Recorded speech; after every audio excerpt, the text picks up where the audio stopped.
L'histoire du management, volume 1.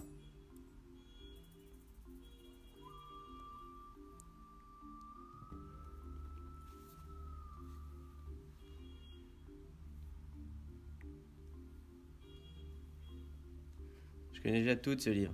Adam Smith et la division du travail, ainsi que la spécialisation des tâches. Qu'est-ce que tu peux me dire à propos de Frédéric Taylor? Le management scientifique. Il en est le fondateur. Ça consiste en la répartition des responsabilités par compétences. Et après? Il y a Max Weber, avec son approche sociologique. Il a ouvert des perspectives d'évolution professionnelle avec la mise en place d'une hiérarchie. Il a aussi apporté la formalisation des procédures, l'analyse et la coordination des tâches. Et Mary Parker Foley, je suppose que tu la connais aussi? Vous supposez bien. Au fait, je vais vous raconter une anecdote sur le lean management. Salut les filles. Salut. Salut. Alors, comment ça va? Bien, on se connaît? Si on se connaît, on a eu quelques cours ensemble, je crois. T'es bien au TC? Ouais. Ouais, c'est ça, je crois que j'étais en cours avec toi. Ah ouais, quel cours? Management, le cours avec Nicolas Cage.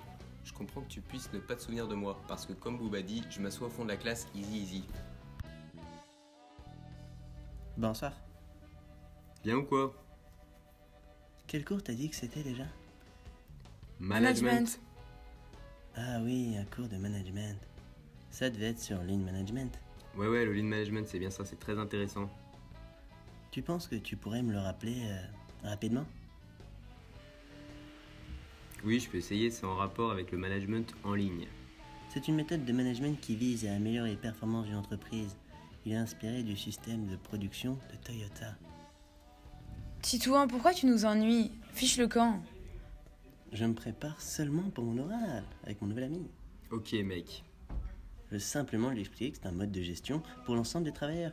L'objectif du lean management est de réduire les délais de production, diminuer les stocks, augmenter la productivité et optimiser la qualité tout en améliorant les conditions de travail. Il y a ainsi 6 formes de gaspillage à éliminer: la surproduction, les défauts de fabrication, la perte de temps, les pannes, les déplacements et les stocks inutiles. L'ensemble des employés. Et attends.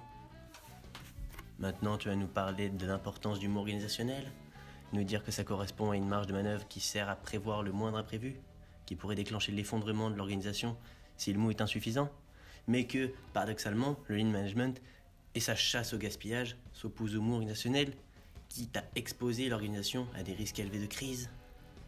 Je comptais plutôt parler du management OKR, qui consiste à mettre en place des objectifs qui montrent où l'entreprise souhaite aller, des résultats clés afin d'indiquer si elle y est parvenue.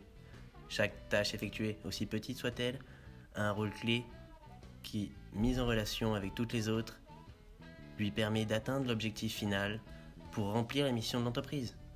En somme, il s'agit de déterminer un objectif majeur pour l'entreprise qui pourra être réalisé grâce à une décomposition de plusieurs petites tâches. Tu vois, t'es pas le seul à connaître ton cours, t'as en face de toi un expert.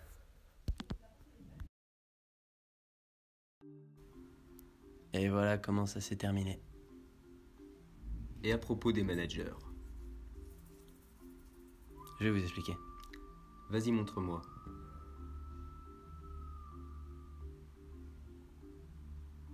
Tout d'abord, il y a le manager stratégique. C'est lui qui va définir le projet et les objectifs de l'entreprise. Si on prend Uber, il pourrait fixer comme objectif de créer un nouveau service de poste, Uber Post, dans les pays où il est déjà implanté. Que ferait le manager tactique? C'est un directeur commercial. Mais encore. Il transforme les décisions stratégiques en actions concrètes et réalisables par le manager opérationnel. Tu vas peut-être pouvoir m'en dire plus sur ce manager opérationnel. Il supervise l'opération et motive son équipe pour assurer la bonne exécution des décisions et objectifs fixés. C'est tout bon, maintenant laisse-moi travailler s'il te plaît. Comment ça, travailler? Vous travaillez? Je connais pas ça, travailler. Attention à ce que tu dis.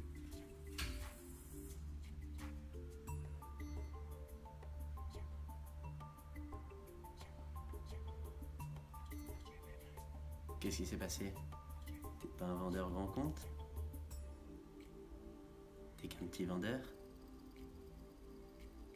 pas réussi? T'es minable.